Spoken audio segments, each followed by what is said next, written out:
বৈষম্য বিরোধী ছাত্র আন্দোলনের নেতৃত্বে সংগঠিত অভ্যুত্থানের মুখে গত 5ই আগস্ট ক্ষমতাচ্যুত হয়ে ভারতে আশ্রয় নেন শেখ হাসিনা। এরপর থেকে তার জনসম্মুখে আসার কোনো তথ্য পাওয়া যায়নি। তবে সম্প্রতি ভারতের চেন্নাই শহরে অবস্থিত মহাত্মা গান্ধী হাসপাতালে সর্বোচ্চ সরকারি নিরাপত্তায় তিনি চোখের পরীক্ষা করাতে গেছেন দাবিতে একটি ভিডিও সামাজিক যোগাযোগ মাধ্যমে প্রচার করা হয়েছে।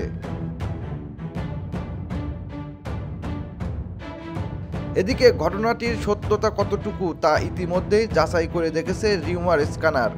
তাদের অনুসন্ধানে দেখা গেছে চিকিৎসার জন্য ভারত সরকারের নিরাপত্তায় চেন্নাইয়ের মহাত্মা গান্ধী হাসপাতালে শেখ হাসিনার যাওয়ার দাবিটি সঠিক নয়।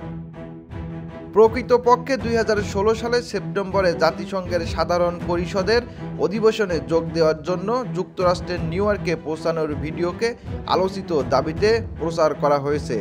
মূলত 2016 সালে কানাডা ও যুক্তরাষ্ট্রে 11 দিনের রাষ্ট্রীয় সফরে গিয়েছিলেন তৎকালীন প্রধানমন্ত্রী শেখ হাসিনা। আলোচিত এই ভিডিওটি সেই দিন নিউ ইয়র্কে পৌঁছালে ধারণ করা হয়।